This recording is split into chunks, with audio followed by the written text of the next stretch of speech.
Thing about being the trailblazer, you gonna smell like smoke. Going city to city, we turning corners. When you a trailblazer smelling like smoke, pay attention to the jokes. Success tried to warn us. Motivation, conversation, captivating the coach. Performing arts, it's the heart, so we gotta watch the vote. All my dreams out of mind, out of sight. They standing on my left, cause they can't get right. You know I make them wonder every time I turn a corner. Pull up in a hop out, addressing the topic of discussion. Giving culture for the culture, enlightening you vote. So many origin stories before. Joe Prince is in the building. Okay, for those of you who are new to the channel, Turning Corners is about comedians that you may have heard of, but you don't know a lot about them, or comedians that you need to know. You need to follow them. So y'all think everybody's on the Breakfast Club, everybody's on Drink Champs. There are some comedians that's putting in work, they're grinding, and I want to introduce my boy R.J. Prince to the building. What's going on, bro? Man, it's going good, man. Thank you for having me, Man, I appreciate you, bro. I appreciate you. Before we even get started, do you remember the first time we met? I feel like I do. I feel like it was at an open mic. Yes, he was at Oh, open they mic. tried to make it open mic. Yes, they come on At now. a bar. Uh, It was in Arlington, right? it was in Arlington off of Matlock. I think that's Yeah. I remember. And I remember there was an angry comedian there that was a lawyer. Oh, yeah, he was a host. He was the host. Tell you something. And- I don't know what kind of lawyer he was. The man wore sweatpants with a button up and he tucked his shirt in. You ain't better, nah. You're not about to be my lawyer. You dress like that. Bruh, I remember it because it was such a good day. And we had so much fun. Shout out to TJ Evans. Yeah, shout out to you. TJ was doing his thing. Queen was there. Yep. I mean, we had a ball. But the thing I remembered about it is that we laughed so hard at the bar. And I was like, they're true comedians. Because some people just get up there, they tell jokes, they do their thing and whatever, but they don't understand everybody's not a true comedian. Right. So let's just get started. I want people to get to know you. How long you been doing comedy? What got you started? Let's just have. Man, I've been doing comedy since 2013, so that's 22. No, 22. 12 years. Wow.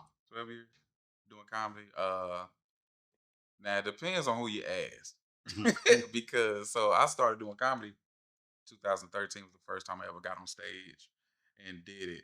But it was at my dad's passing wife anniversary. My dad's a pastor. Yes. So that was the first time I ever did stage. And Shout out to your dad. shout out to me. Because I remember seeing him when we went to the chicken spot. I Oh, yeah. met him, I think it was Father's Day or something like that. Mm-hmm. And I Oh, was yeah. like, yo, that's your dad. You can Oh, tell. yeah. My daddy gonna pull up to a show. My daddy gonna pull up. My dad, Okay. my daddy, my mama gonna pull up. Okay, I'm sorry. I didn't mean to cut you off, but I Oh, want no, to shout him good, out man. and stuff Shout too. out to him, man.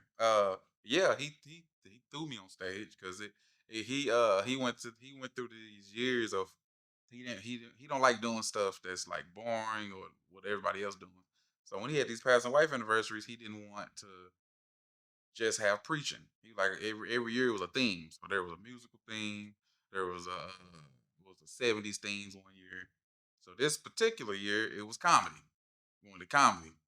He hired two professional comedians. I think one of them was like on HBO at one point in time. Two professional comedians. My dad out of nowhere wanted me to host it. He was like, I want you to host. I'm like, Pop, I don't know how to do comedy. And you got it. You got it. And it's crazy how he saw something in me that I didn't even know myself.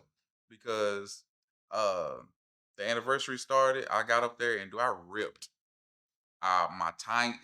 I had timing, which I didn't know how important that was at the time because I didn't know what it was. I instantly had timing, and I found out over the years that as a kid, when I would watch comedy, I didn't know I was self-consciously studying it. You know, so that's why the first time I ever did it, it was all natural, like my walk, my talk, everything. So for like from then to all the way to about 2019. I was doing comedy, but it was only clean comedy. It was only for like churches, birthday parties, stuff like that. So I wasn't really taking it serious. I really liked it, but I wasn't taking it serious.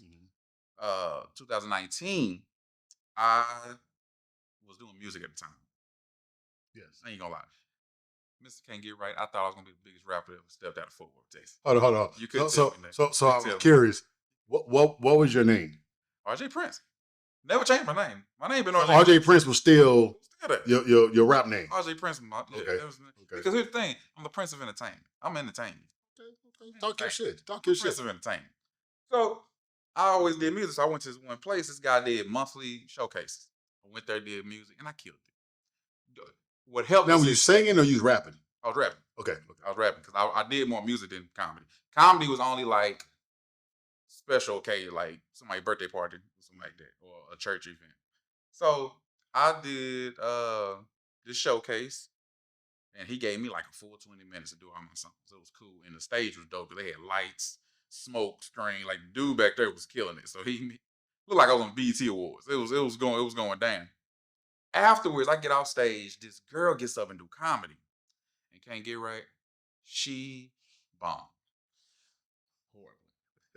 And as I'm seeing her bomb, I'm like, oh, I can do better. Yeah. I want to do it. Yeah. I don't know what it was about that moment, but I was like, I got to get on stage because I think it was the love of comedy. I was like, you can't Disrespect. Yeah. disrespect comedy like that. Come on now. So I told the guy, I said, hey man, can I come back next month to do comedy? He was like, you do comedy?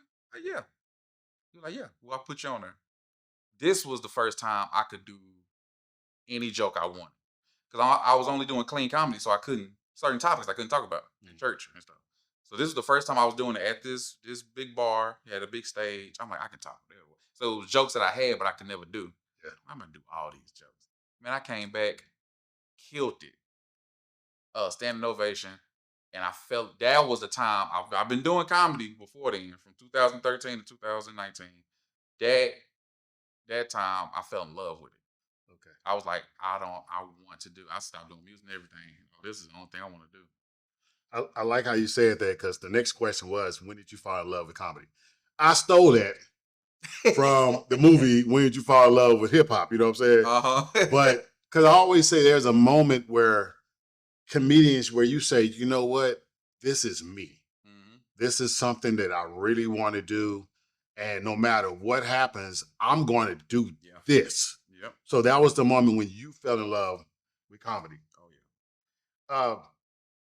Throughout your journey, have there been some moments on stage that you say, might not want to do that again?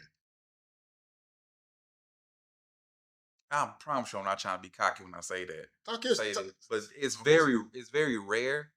Okay. I can't even think of a time because I have a good judgment in my head of like, okay, this joke, it might not get the pop I want, but this is a good joke. This is a good joke. Yeah. I might have to tweak it a little bit. Okay. But this is a good joke. So like a lot of times, that's why when I have comedian friends, when we all together, we would be on the road. Like we'd be on the road, we about to do a show in front of 100, 200 people. I would do a new joke that I just wrote. They were like, you just gonna do it? You ain't worked at it? You ain't worked on it? No, I said, yeah. I'm the way it's in my head. I'm sure. I'm about to, and then my thing too. If I do a joke and it ain't hitting the way I want to, I'm going to the next joke. A lot of comedians be sitting there. And you yeah, you can tell. You can tell. Yeah. Like, oh, y'all. They even say it. Oh, y'all don't like that one.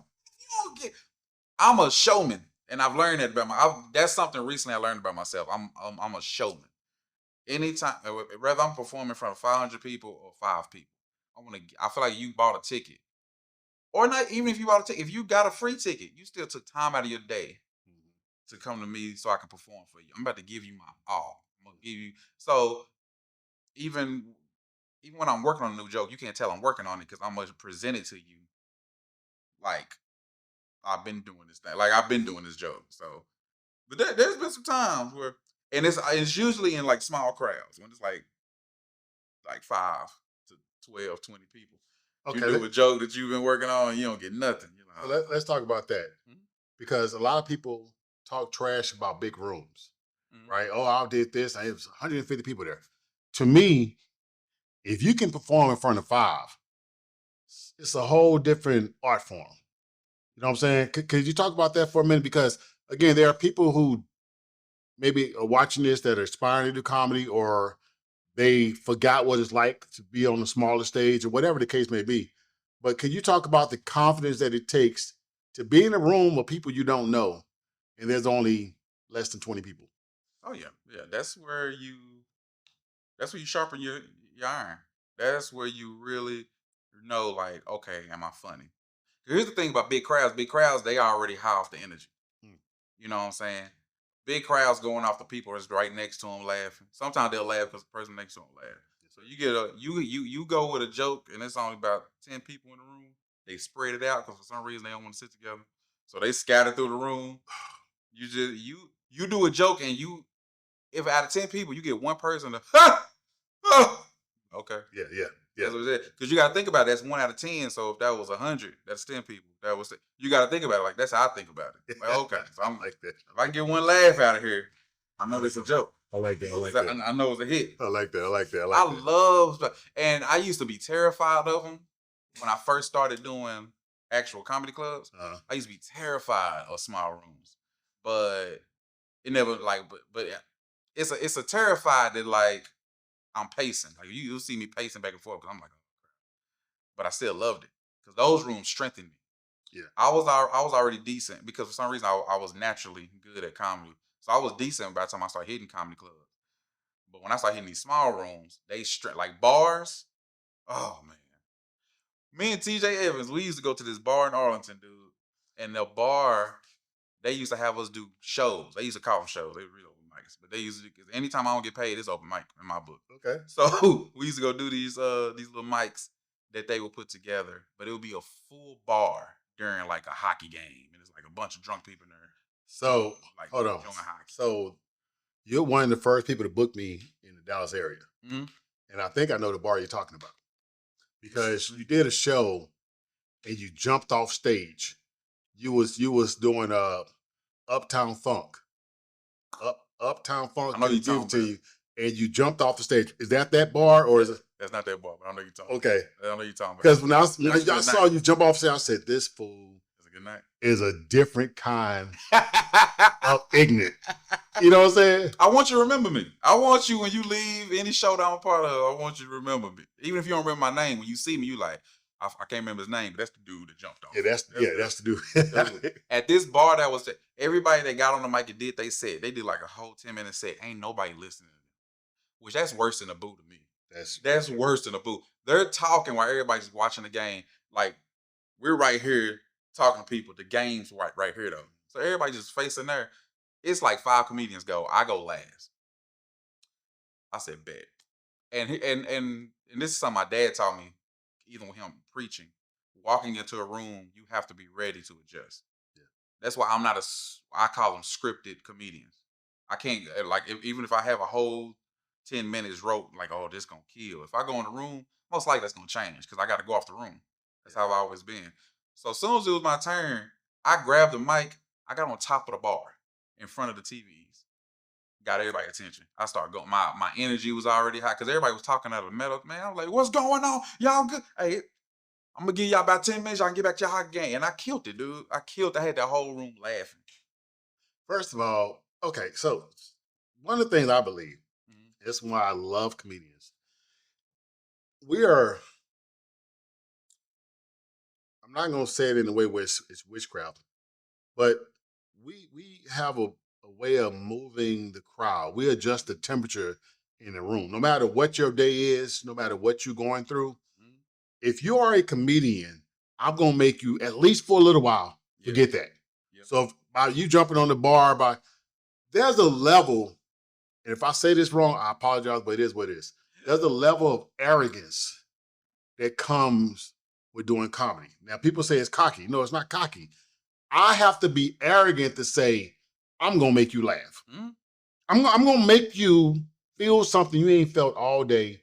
And I know you ain't come here for that, but I'm gonna do it any damn way. Yeah, because if you don't believe it, who will? Okay. If you don't have that confidence in you, why should the audience? Yes. You know, that's why. Again, I think some of the best crowds to do are bars that don't even know it's comedy that night. Yes. Because you can make them. What if you make somebody that I didn't come here to laugh. I came here to have a drink, watch this game. You make that person laugh, you got something. Now, are you nervous when you hit the mic? Every time. Okay. Every single time. Okay. Help me out with this because most people know I started off in the church, right? So for me, for you doing comedy, it's natural for me to think about you doing comedy because you watched your dad for so many years. Even if you wasn't preaching, you watch his style, you watch how, in a room full of the elderly, he preached different than in a room full of young folks.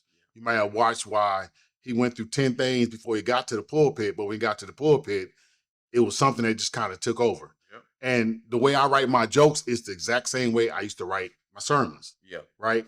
So there's a level of arrogance, there's a level of, you ain't funnier than me. It's almost like competition. There's not a competition where I'm going to put you down or make you feel like, whatever, but there's a level of confidence and that goes along with it. And I've seen you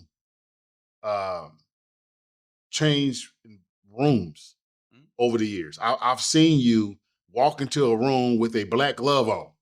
And I'm like, why does this fool got on a black glove? But it makes you stand out. Yeah. Because I'm like, first of all, it's hot. We're in Texas. Man. He got a glove on. Man. You know what I'm saying? And I'm like, okay, what is he about to say? Yeah. What made you do that? What made you come up with these ideas to say, I'm going to hit him tonight? Oh, man. So my wardrobe is a suit with the gloves. But it's pretty much an homage. A lot of things I wear is always an homage to my Mount Rushmore of comedians. Okay, let's go. So the suit is the Bernie Mac. Like every time I saw him, he was in a suit. Kings of Comedy was a suit. So Okay. the gloves is Eddie Murphy though. On Raw. Raw. He had the glove with the ring on. So that's why it's my homage to those who came before me, man. That's why I be having a suit. That's why I have the gloves on.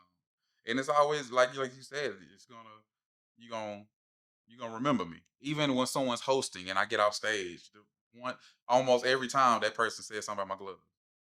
I love it. You got to. Because what people don't understand, you should be different. Like, of course, I wear CantGetRight stuff all the time or whatever, but I'm always going to have on some shoes that's different. Something's going to be different where you can be like, why you got that? Yeah. Because I want you to pay attention. Now, the adjustment for me was in the church, we was taught to not have on stuff that's going to make people pay attention to me. Right. And then, but now it's opposite. Yeah. You know what I'm saying? Just for a second, I want to talk about this because one thing I noticed about you, man, you go anywhere. Like you said, you be in San Antonio this week or whatever. I've seen you go places and I've inboxed you like, bro, how did you get? He said, man, I just went online and I saw what they had this and I did this. A lot of people as comedians wait for an opportunity to come. Yeah. You don't.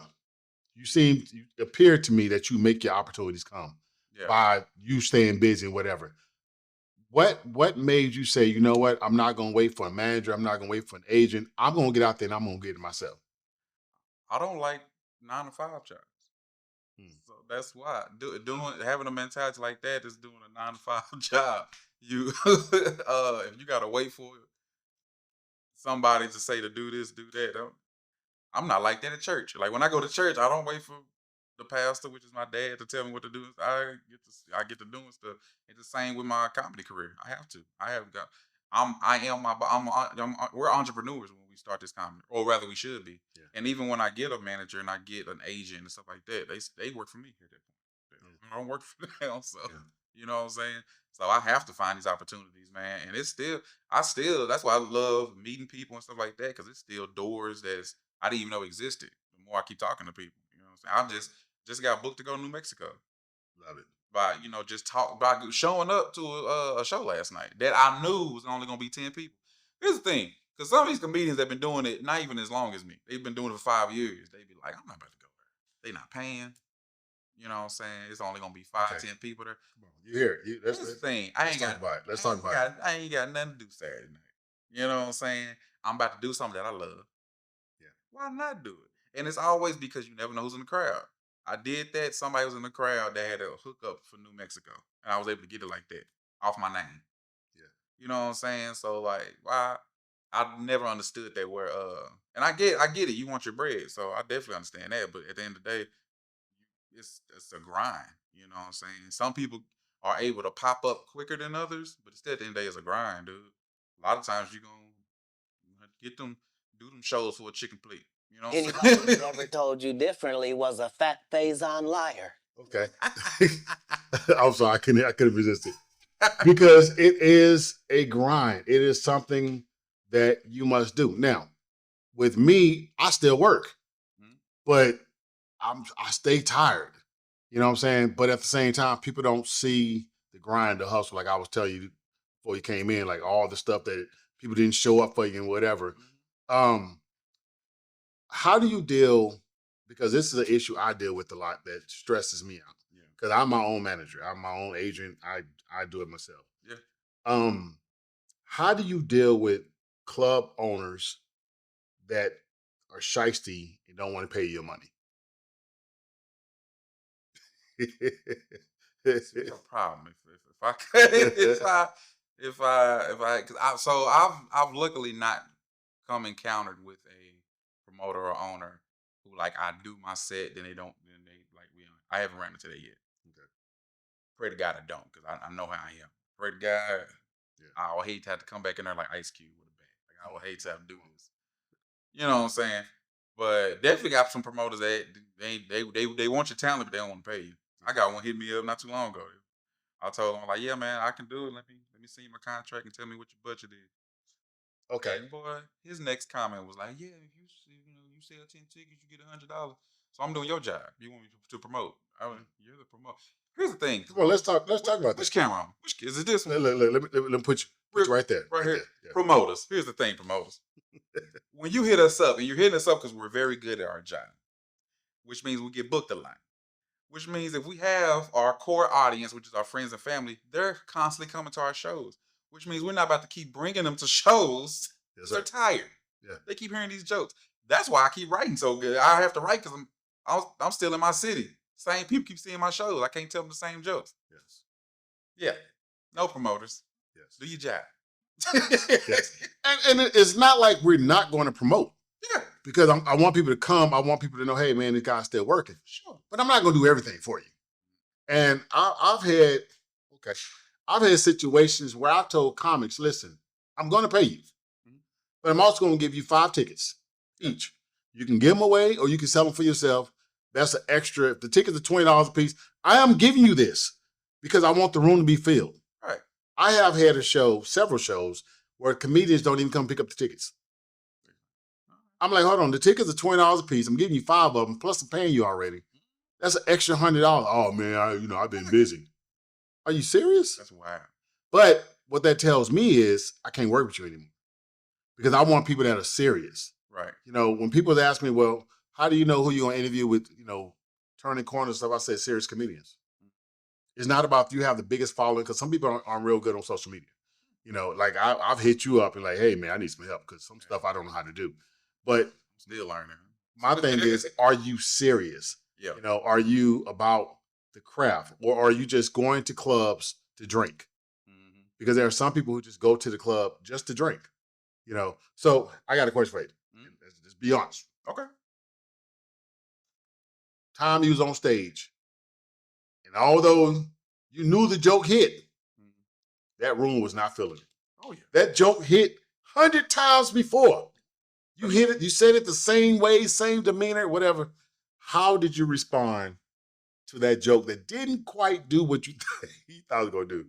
I'm talking about the night afterwards. Like it'll kill on a Friday and don't do nothing on Saturday. You're like, what's happening? Yeah. I'll move to the next joke quickly. Yeah, quickly.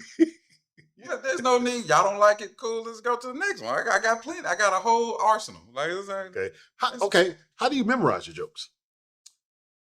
Memorize my jokes are pretty easy because they're life. Like there's stuff. Most 90, maybe 85 or 90% of my jokes, I've experienced it. Mm-hmm. So it's in my brain. Like I got a joke about a crackhead smoking crack in the back of my car while I was Uber driving. This really happened. Oh, that really happened. I can't forget this. That's crazy. So a lot of it is story. I'm very much storytelling. You know what I'm saying? I'll ever so often have some little punchers, but most of the time I'm storytelling or I'm doing crowd work.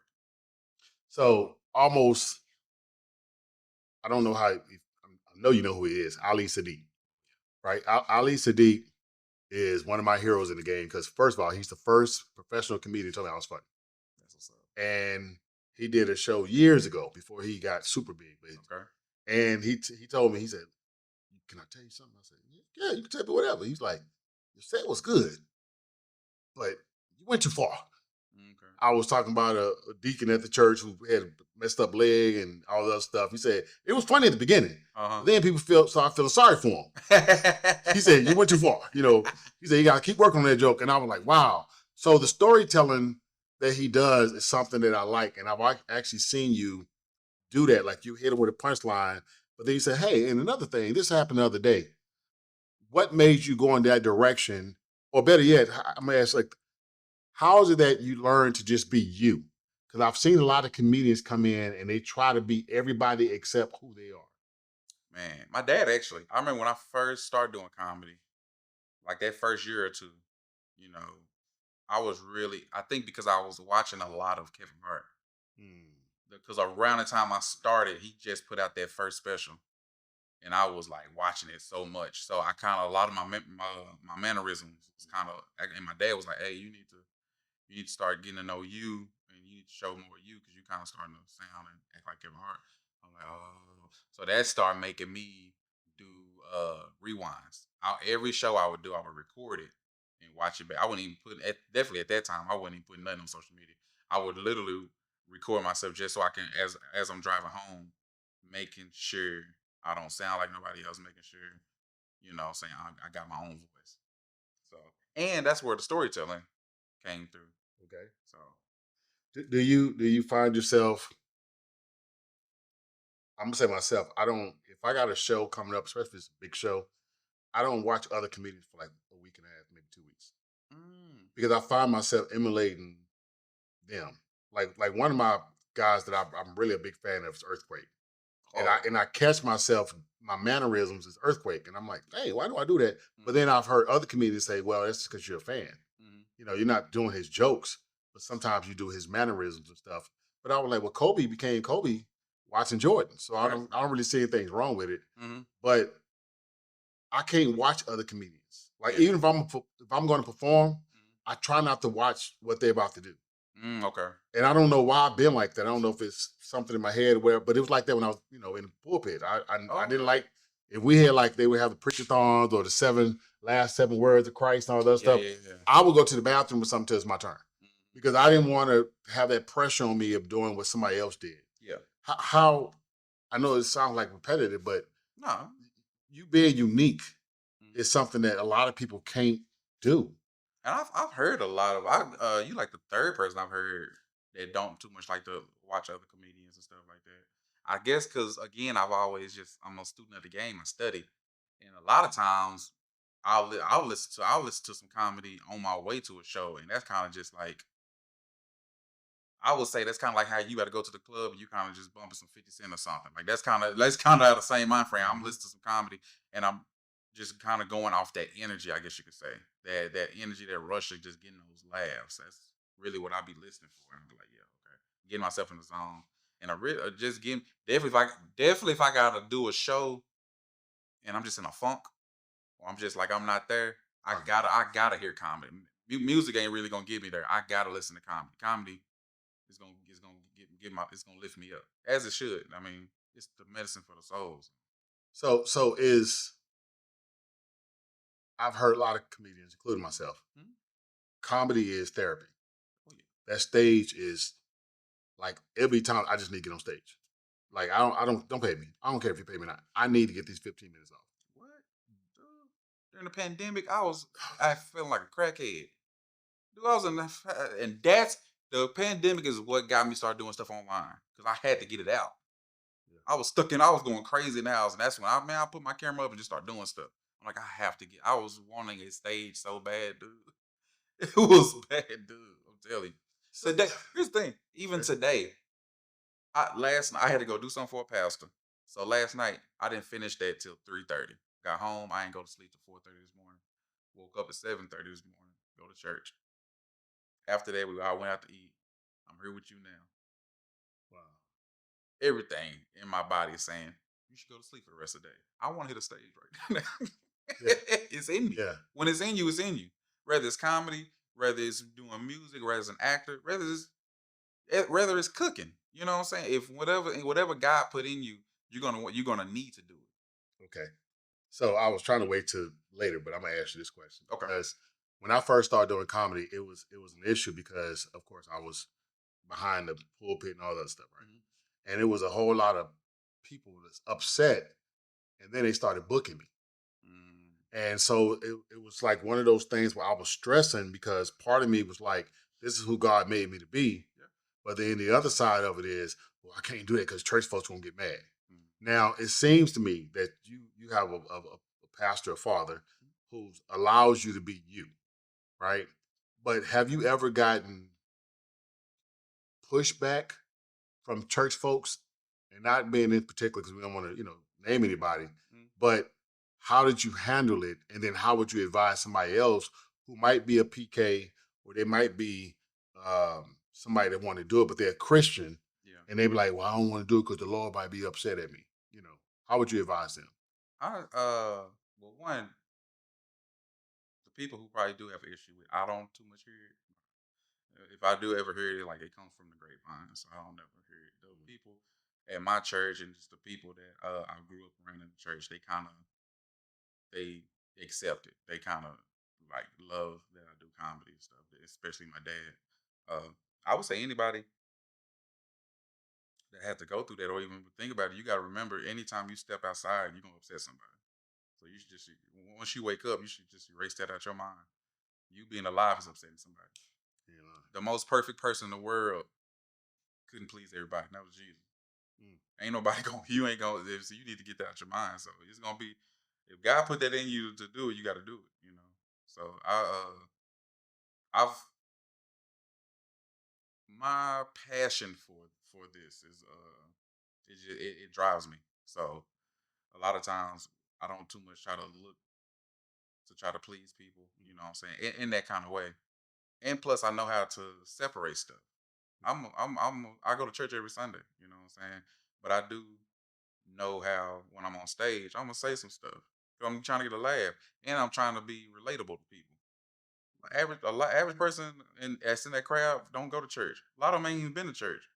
So why would I try to stick to church stuff if I'm trying to be relatable? Yeah. You know what I'm saying? So you got to be able to say, because that's the same thing if you're trying to be too deep and like somebody want to book you for a movie, and you like, well, I can't kiss her because I'm in the church. Well, you getting paid to not be you. You getting paid to Yeah. You know what I'm saying? So that means you should be really good at it. Yeah, so I mean, hey, everybody different. So have you worked with the comic, and you don't have to say their name, and you felt one way about the comic before the show? And I'm talking about someone that's big, because I know you'd opened up and you've been on big shows, big stages for other people. Yeah. Have there been a comedian, you don't have to say their name, you can if you want to, but and you was like, you gotta be kidding me. Like, really, bro? Like, yeah. There's one comedian I met, and that was like a big fan of it. That nigga was drunk the whole time. Like the whole time. I was so excited for opening up for him. I did my thing, and I went to the room. He was drunk. I think he had a little powder under his nose. I was like, come on, man. I ain't gonna say his name because that's not what I'm about. But have there's been a moment like that for you? It kind of was reversed, and I'll say his name. It was Alisa did when I did a show with him, and it was a big show though. And when I first was like got to meet him and stuff like that, I thought he was a-ho. So I kind of like, oh, this. But then once he got on stage, did his thing, I kind of saw, okay, he was in his zone. That's what it was. He was in his zone, and he was cool. He was cool as a fan once he got off and everything. He kind of, oh, okay, yeah, all right. I had to look at it from a different perspective. I was a big fan before I met him too. So. And that was who else that happened with? What's his name? Kev on stage. Okay. I did Christian comedy, yeah. I had opened up for Tony Baker. So Tony Baker and me were at Arlington Improv. Kev on stage was at a church in Dallas, same time, but he was done at first, so he came to the show. And I forgot to meet him in the back, but he kind of was like, hey, and then kind of doing this thing. But I wasn't offended because I'm a fan where I watch his podcast all the time. I watch him and Tony Baker's podcast, so I know that he don't like the meet. He got to do meet and greets all the time, and he don't like that. He did say that. Yeah, so me knowing that, it didn't offend me at all. I'm like, oh, okay, you just had to do that show. You hear everybody all in your face. I get it. That's just want to shake your hand because you never know. This might be the last time I ever see you. God forbid. And Yeah.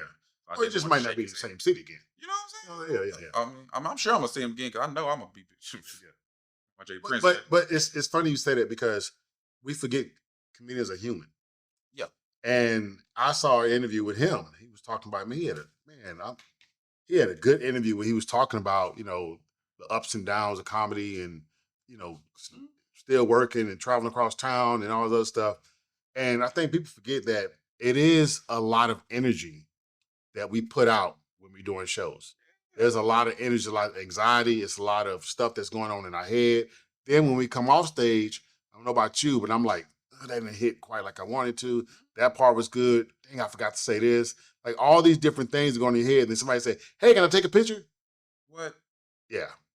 Yeah, I know that's irritating. Yeah. You know what's funny? This happened about 2 or 3 weeks ago. Damian Williams was downtown Fort Worth doing the show at the Big Labs. He was downstairs. I was doing the show upstairs. I still wanted to watch his set. I think it was like 4 more comedians that I had to go up.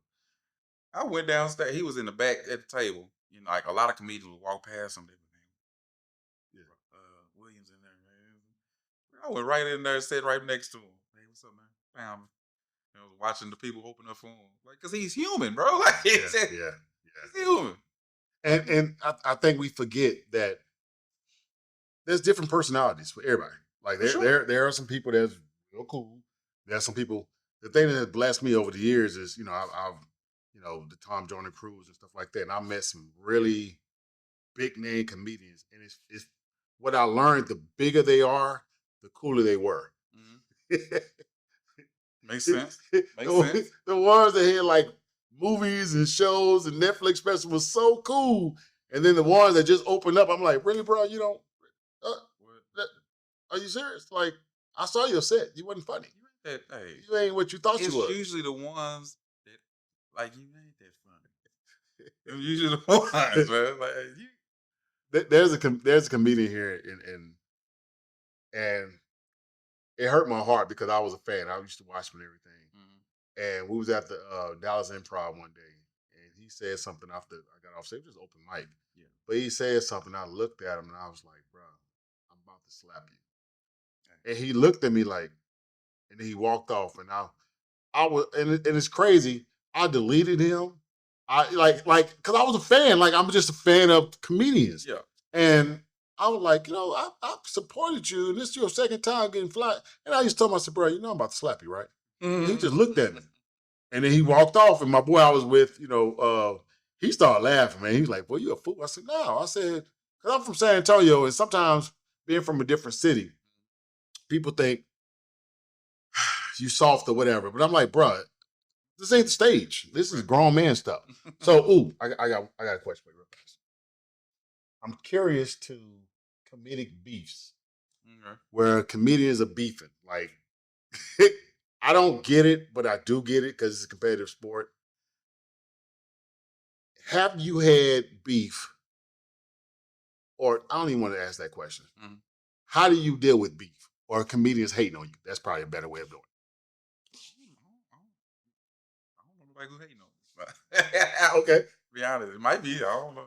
If they do, I mean, hey, yeah, that's your fault. I don't know why. This the comedy, and you hear people say this, but it's so true. It's enough money out here.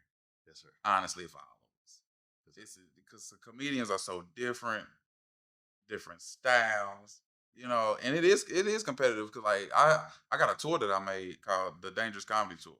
It's 7 of us. Every show we do, it's competitive. Like whoever's got on stage, like, hey, okay, I'm next. I got to do that. I got to do that. It's competitive. What irritates me, and it's kind of outside the beef, but it's like comedians that purposely get openers that's not as funny as you. Preach. That is weird. Preach, sir. Preach. Because my thing is, I need you to get this crowd where I want it to be. Yes. I need that. I don't need you bombing. I don't need you doing okay. I need you to try to do better than me. Because I know I'm about to go out here and give it my all. I hate that. But see, they're robbing the audience when they do that. What, man? And then, yeah, but do I want to wait an hour before you even get on stage? Now, when you get on stage, you're going to have to work harder. That part. Because you gotta get the room back. I never understood it. And I don't understand people doing that because like these people done paid hard good money, you know what I'm saying, to come here and you like purposely don't get nobody that's gonna kill it. Just though you can go out there. And I guess honestly, because I told you earlier, I'm a showman. So at the end of the day, I want you to enjoy the whole show. As soon as you could, from the first person who won't come in, when the music hit, I want you to enjoy everything. Yeah. Because I want you to enjoy the whole show, not just when I come out. I want you to enjoy this whole show. Do you I think a lot of people don't. Do you feel like there's pressure being a headliner? Yeah, as it should be. Yeah, I think it's some pressure there. What stage did you get to the point where you like, yeah, I'm a headliner now? Because people don't understand there is a progression. For sure. I mean, yeah, you got a strong 15-minute set, but it's not necessarily a headliner. Can you do a 45-minute show, 45 minutes an hour, and hold people's attention? That's a different level of comedy. You know what it is? I promise you I'm not trying to sound cocky. No, just do your thing. So I think I had that mentality before I even stepped into the comedy game of like comedy clubs. I never put it out, but only because like it was back in the day. They shot on a DVD. Couldn't find a DVD. Gotcha. So, but I did an hour and a half of comedy. Murdered every part of it. Killed it. But that was because the way I started doing comedy. Again, I got booked by pastors, birthday parties. So they're booking you. A pastor's booking you like a pastor. So you up there 25 minutes. Yeah. So when I got into the comedy club and I started hitting these open mics, I'm like, all right, cool. How much time was it do? Oh yeah, hit him with 3 minutes. The heck am I doing 3 minutes? But I'm used to doing 20. So that was so that's what kind of was different between the average comedian and me. The average comedian, when they get in the game, they struggle with a 3 minute. Then they struggle with a 5, then a 10 until they can build up to doing 30. I had to do the opposite. I was struggling just doing 3 minutes. Just because I was a storyteller and I was used to doing 25 minimum.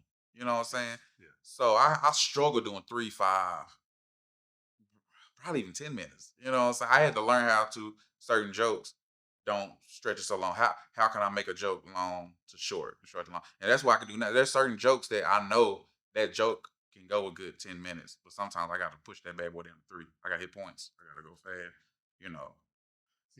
It's interesting you say that because, again, I started off in the church, and it wasn't no 5 minutes, messages. What? You get up there, Father God, please turn. You got to start with the preacher voice. Start, David here said, but so open mic has always been a problem for me. That's why part of the reason I'm still a barber. Shout out to Next Level Barbershop. Part of the reason I'm still a barber because I work on my jokes at the shop. Yeah. And there's 8 of us in the shop, 9 of us in the shop. And they know when I'm like, I will come from behind the chair and do a whole 3-minute set while somebody's sitting in the chair. Yeah. And they be like, yeah. Because I got a real audience with open mics. One of the reasons I don't like it is because, one, it's good for networking, but no one's really listening. Right. And everybody's worried about what they're going to say, or let's go here. People are there to steal your shit. Oh, sorry. People are there to steal your stuff. So how do you work on your stuff, or do you work on it as you're performing, and then, do you run stuff back? Do you say, okay, I haven't did this joke in a year. It's a brand new crowd that never heard it. Let me hit them with this. Like, what's your? I definitely do that. Like I told you earlier, I mostly open mics. I do crowd work because that's something I want to get better at. So a lot of times I really just work on crowd work.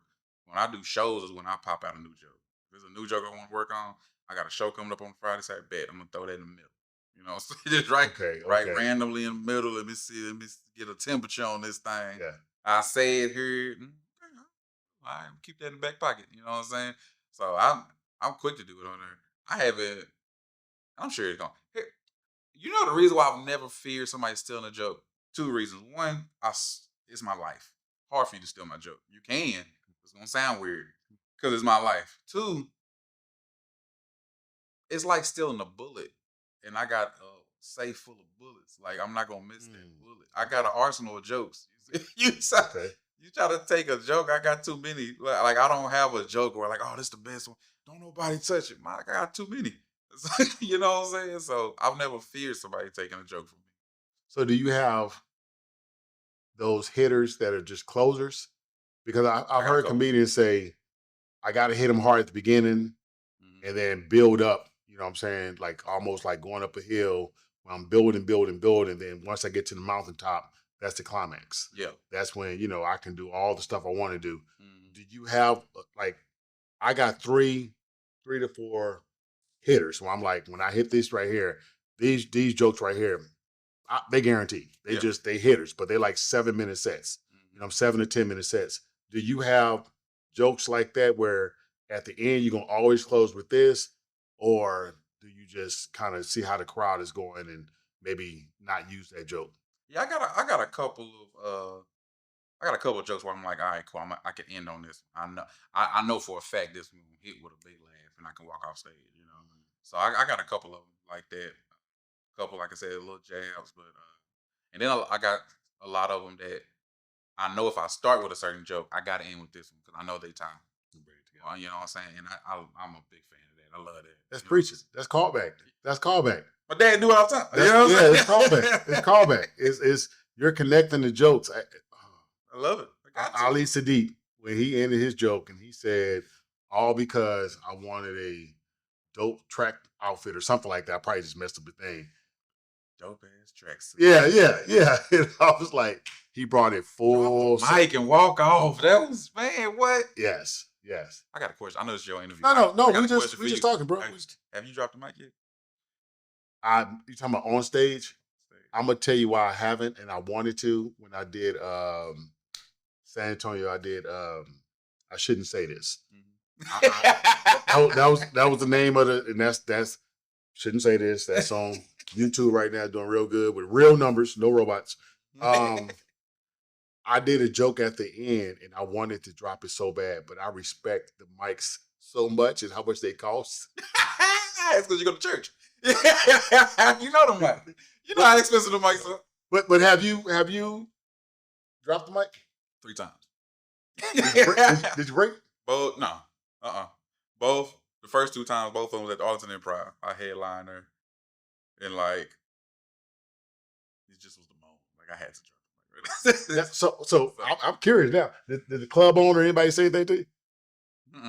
It was one of the situations where I'd rather ask for forgiveness than permission. Yeah. Like, if I do it, we're going to see it. Yeah. So did you plan on it before you said, tonight I'm dropping the mic? Or it was like an improv type situation? One of them was, one of them wasn't. One of them was. One of them, like, I planned my whole ending. Like, I'm going to end it. I know the crowd going to roar, and I'm going to say, man, good night. I'm going to drop the mic. One of them like that. The other one, I just dropped it because it ended so cool. I was like, I got it. And then last night I did a show. I think it was 12 people in there. I dropped a mic just because I knew it was gonna be hilarious to drop a mic with just 12 people in there. I was doing crowd work, and the crowd work was very funny. And then I got real quiet, and I was like, "That's all I got." And I dropped the mic and walked. I was the last comedian. I didn't tell people, "Y'all have a good night, pay your bill." I didn't say nothing. I just dropped the mic, and walked out. So you don't believe in having that big joke at the end? Like I think certain moments. In that particular moment, it made it more funnier that it wasn't a big moment. So then drop the mic. Like that was the joke. The joke was dropping the mic. It ain't a packed room. You know what I'm saying? It made it even funnier. It made it even funnier. So that's why I did it. Like that was the joke. Let me drop the mic. Let's say that's that showman stuff that you was talking about. Yeah. Are you married? No. Okay. Single. Okay. So because I'm stupid and I always have crazy stuff in my head. You go to a girl house. Yeah. First date.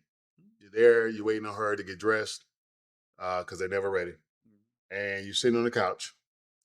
And as she's coming back into the room, you notice a big ass roach Mm, on the wall this is crazy. that looks like he's about to take off. This is wild. What's your next move? Let me tell you something happened. Stupid. Tell you something. Okay, come on. Let me tell you something. All right. Sorry, Eben. This is. Oh, you said the name. Stupid. Let me tell you what happened. I went over her house. First date. She was good. She was thick. Man, what? Caked up. When we talking, she had one of them kind of like this. Like this was the sink. So like I was standing on one side, she was standing on the other. It was just dirty dishes in between. She ain't washing dishes at all. Yeah. Did she know you was coming? She lived so far, you had time to clean. You had time. You had time. It was an hour drive. So everything big in Texas. It was an hour drive. So we just talking and stuff every time. And I just see I casually see this roach crawl over the dirty dishes. And when we stopped talking, the roach looked at her. She looked at the roach. Then the roach walked off, and she continued the conversation. I said, wait, hold on. So he So he live here. Y'all, Yeah. y'all roommates is what you say. Yeah. I left. I wanted it so bad, but I was like, I can't. Let me not lie to you. I was gonna still hit. Well, maybe not hit. I went in the restroom. I saw what the restroom looked like. Oh no, I can't do that. This is diabolical. Yeah, you can't do that. Why you living like this? Did you pull the curtain back? You got 3 kids. She got kids too. Yeah, I saw that roach. I need to see. I gotta see your tub. Oh man, come on. Stuff is crazy. Look like she growing plants. What? Why you feeding her? Now you gotta step in the shower. This is nasty. See, the So- toilet was dirty. So basically, you had to wipe your feet when you got out of the house. Man, I kept my shoes on. You want the? No, I'm saying you want the earth to be dirty when you stepped out of the house. That earth didn't deserve that. Yeah, I'm just saying. I'm just should have threw a bomb in there. Nobody should have came out the house. okay. So, as a comedian, Yeah. you know, we are stupid. We see things that other people don't see. I have times where I laugh at stuff I ain't supposed to laugh at. Like I laugh at funerals. I do. Like it's some funny shit. Like tell anybody. I literally for the first time went to a funeral and I saw somebody with a cold sore. Like how you gonna have herpes simplex 10? You gonna see Jesus? You know he died for your sins. He was in the casket with the. Yeah, he was in the casket. Like he was like this. He was like this, but he had a cold sore. And I was like, see, Jesus played too much because Jesus did that. See, because you know they go away and come back. You know what? Waited for it to pop up. But how you gonna talk to Jesus in heaven with a cold sore? Nah, it's gone when you go to heaven. No. You got the perfect body when we go to heaven. Well, is it? Yeah, bro. Okay, can we talk about it? I mean, because when you get to heaven, you mean tell me I'm a 6-pack? Oh, that's your perfect body, man. You in there, man. Perfect body. I'm gonna have hair. You gonna look 30. I'm gonna have, like, so you say I look 30. Now you gonna look 30. They say I look 30. They say 30 is the perfect age. Okay, but what if you was 18 when you died? You gonna look 30? Damn, that was, If you was a baby, what was gonna look like? 30. You're like, You ain't gonna notice some of the kids that died too young. You gonna like, wow, that's you, Frank. You look grown. that's funny. I mean, it's not funny, but it's funny. You know what I'm saying? 30 now. Look, man, don't ask. But what if 30 was a bad year for you? Bad year? Like he lost a leg at 30. Hey, you can get that leg back when you go to heaven. you You gonna can get that leg you back because you gotta walk the gates. You gotta walk. You can't go. Ain't no crutches in this line. You know what? Hold on. See, we here. I always wondered why heaven got gates. Like, who gonna break into God's house? Man, I always wanted that. I didn't want to say that right there, but you brought it up. Why heaven got gates? And then, he closing gates when you gotta watch the rewind see, tapes. you know what? I need you gonna watch this. I need you gonna watch it. You know what you did. You know what you did when you did. You know what you did in I'm 98. gonna let you in. You know, and then I asked a question. That was a real question to me. Mm-hmm. They say Peter's at the gate. Peter. They always say Peter's at the gate. That's the story is always. And I'm like, people die all the time. He don't get no break. So the Peter working. Nah, because Peter played too much. So basically, he's top flight. Top flight security. Shoot, yeah. Okay. If I ain't gonna lie, if you don't get anybody to watch the gate, you gonna get Peter. Well, because he's stabbed. Exactly. Okay. Let somebody get out of line. They see Peter, like, hey, you need to calm down. And he cuss. Peter right there. Oh yeah. And he cuss. That's And why he on the outside of the gate. you know what? And I always wondered. I try not to say this earlier, but I always wondered when Peter cuss, what cuss words did he use? Like, did he say motherfucker, or did he say knuckle? Like, did he say knuckle in whatever language they were speaking? They had a word that was knuckle. You know, so I always wondered, did Peter cuss? But when he cussed, did he cuss? They cuss. Huh? It was they kind of cuss. I want to know go what? back in time and I want to hear them cuss. You know, I always I wondered. hear a drunk man back in right before Jesus died cussing. That's what it sound like. You know what? Because I always wanted this right here, and I ain't shit for saying this, but we here.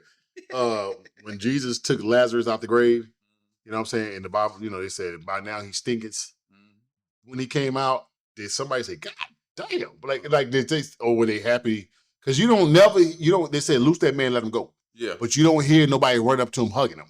You know, Martha was talking shit. Oh, if he was here, he wouldn't have died. But then he came from the grave. She didn't run up to him. Man. As he was gone. 4 days. He stank. Oh, Yeah, he ain't a bombing fluid. Like, man, them cheeks and went in a little bit. You know, your cheeks kind of go in a little come on, dog. bit. Come on. Past a couple days. Come on. If he got up looking like he was 4 days dead, yeah. Come on. Because even Jesus said, nah, I'm going to stick on Yeah. Thursday. I'd have whispered to Jesus. I said, Jesus, you know, you could just love him, man. Now, we believe in you. Yeah, You ain't have to prove that. Because you put some deodorant on him. Put a little something on. Something on. Because they said he came out and they said, loose that man, let him go. Which meant his grave clothes were still on. So the grave clothes stank too. Man. And then I always ask, like, was it velvet? Was it velvet? Huh? No bug stuff was eating on it too. 4 days? 4 days, yeah, it stank. It stank a little bit. He ate up. Yeah, that's matter of fact, you know, I always wonder because they never talk about whether or not Lazarus was married. Can you imagine him trying to explain to his wife that he was gone? And they was like, where were you at? No, I was dead. Like, for 4 days, I was dead. No, nigga, I was dead. You didn't come to the funeral? Nobody told you? You know, back then, if you was gone too long, Yeah, they assumed that the wolves got you. They gonna go and move on. He probably went back there and she was already in husband number 2. Damn. She like, Lazarus. She like, well, Patricia, why was you? You know what? You know what? Y'all ain't shit. Y'all ain't shit. Say, man, just see, because you be saying, because I be having questions, and I'm like, this might be inappropriate. But when Cain killed Abel, did he cuss? Because how you gonna kill somebody and not cuss? Man. Because I mean, think about it. I don't know. Did you watch that movie with Samuel Jackson where he was a cop, but he was like a neighbor? Yes. When he was the black girl and the white and man. the white boy. Y'all go back and watch this movie. When he got shot and he died, all he said was, "Oh!" That's all he said. I was like, out of anybody to get shot, you would think Samuel cuss. Yeah. He sure did do that. He just, "Oh!" That was, "Oh." Yeah, his check didn't come through. Because he's the most cussingest person on TV. I think sometimes when that bullet hit the right place. Okay, so I'm trying not to say it, but I gotta say it. And I'm just and we about to close out, but I'm stupid, so this is in my mind. When Samson got his hair cut, which is amazing how she cut his hair and he was still asleep. Like, that's some good head. I'm gonna put that out there. That was some good coochie for you to stay asleep. Did he cuss her out? He cussed, and that was the first time anybody ever said bitch. Because I know when Samson got up and saw his hair down there, he was like, bitch, I know damn well. Did you just cut me? Oh, me and God had an agreement. Yes. I gotta have this damn. And you know what? I don't even think he said bitch. I think called a funky bitch. Oh yeah. That's a funky bitch moment. That is a funky moment. Could you? That's a funky bitch moment. How could you? How could you funky a bitch? 30. Yeah, for some gold or whatever she got out of it. But you know, she was a hoe. So lay down with dogs. That was his weakness though, women. Yeah. That was his weakness. It's a lot of Samsons out here, man. Yeah. A lot of I've done some dumb stuff. Okay, let's talk. I've done some dumb stuff. Some stuff I ain't proud of. You ain't gotta say it. But if you want to, you know, I'm talking about sold all my stuff and moved in. Try to change my life. Yes, sir. Bro, listen. Almost walked away from comedy for a chick, bro. Oh, she was fine then. She was. I ain't fine and frog hair. Hey, you a dirty bitch, but you was beautiful, girl. I miss you just a little bit. Boy, man, I'm talking about just to please her. Bro, I was and it's so crazy too, cause like I stopped going to church so much, cause like where she lived, it was way past McKinney. Like I was out of town at this point. I wasn't even close. So like it was hard for me to even go to church every day. But she didn't like me going to church. Okay. It's some stuff there. Okay. So like I ended up to please her, start going to church. Like, and I'm talking about I've been going to church since I was a baby. Because my dad's always been a pastor. So I went like a year not going to church. Oh wow. Bruh. When I tell you to this day, I still sometimes sit back and just ask God to forgive. Like it hurts my soul. That I let somebody, but I'm glad it happened. Because you learned stuff. I learned, and I was able to see like what I'm not gonna deal with when it comes to somebody. And sometimes I feel like that's why God lets us bump our heads with certain situations. Like sometimes we sit back like, why did I do that? You had to. You had to do that so you know I never do that again. Yeah. You can experience it. And when a youngster come around and they about to do the same thing, now they gonna still do it because they young and dumb. But you can still say, hey, I've been there. Yeah. I've been there. I got the shirt to prove it. Yeah. Somebody signed it. Don't do it. Don't do it. It's gonna hurt. Wow. You gonna do it anyway? All right. You know what? And it's crazy because I'm sitting up here as you're talking. I'm asking myself. I remember I paid a woman's rent up for 6 months. Mm. Oh, She was on housing though. It was good. It was $6 a month. Mm. So I just went and paid $48 to the leasing office. What's crazy? They gave me 50s. Y'all take that shit. Y'all take that. Y'all take that shit. Yeah, I'm a player but then the heifer gonna put me out the next day. She gonna put me out the house. But I'm gonna tell you what I did when she went to work. I said, all right, I'm gonna get out. When you get home, I'll be gone. I went, it was $50. Uh-huh. So I took $100 worth of groceries because she was on stamps. I took $100 worth of groceries and I took her kids snacks that they like because I ain't like the little bouncers nowhere. and I took the snacks. Here's the thing that was jacked up about it. I didn't have a car. So I had to catch a bus with all them groceries. And ice cream. Don't ask me why I got the ice cream, but it was homemade vanilla by Bluebell. I wanted the ice cream. And I caught that bus all the way to my sister's house and begged her, can I sleep? Can I come in? No, you with her. And I was like, well, I got groceries. And they let you, you know what I'm saying? But funky bitch. That's what I ain't gonna say. You know who you are. You know who you are. Where that camera at? You know who you are. You know who you are. And it's funny because I seen the other day, she missing the two front teeth. Like you can see a uvula when she talk, you see the back of her throat. That shit ain't cool no more. Yeah, she deserve it. Yeah, she deserve everything that happened to your teeth. Okay, bitch. Anyway, all right, listen, we're gonna close out. Let people know how they can get in contact with you, things you got coming up or whatever. It's your time, do you think? Yeah, man. RJ Prince, the Prince of Entertainment, man. You can find me, RJ Prince _ENT. That's on TikTok, Instagram, YouTube. Find me on Facebook at the RJ Prince. That's my fan page, the RJ Prince. Trying to get my followers up. That's how we get booked. People don't really look at your talent anymore. Look at your followers. Go and follow you, boy. Follow me everywhere. I'm trying to let you go. I'm gonna do today. Listen. Help me understand that. They don't look at the talent no more. They look at the numbers. How do you numbers mean money? Okay. Numbers mean money. You can get somebody that is not funny at all, but it's guaranteed. But if it's guaranteed, if we book them, we gonna get a sold out place because we don't really care if you're funny. They gonna buy. Or they gotta buy 2 items or less, at least. I mean, or more. I mean, they gotta buy 2 items or more. So you know what I'm saying? You talking about 300 people in here buying 2 items? Oh, we good. We got our money. We'll pay you your little thing. We good. It's a business thing. You know what? And it's sad because you're right. It is a business thing, but I'm learning that people, no matter what, it's all about the money. It's not about the fans. It's not about the people. Yeah. It's not about, if I put out a good show, it's just 100% about, putting people in the seats, even if the people ain't funny.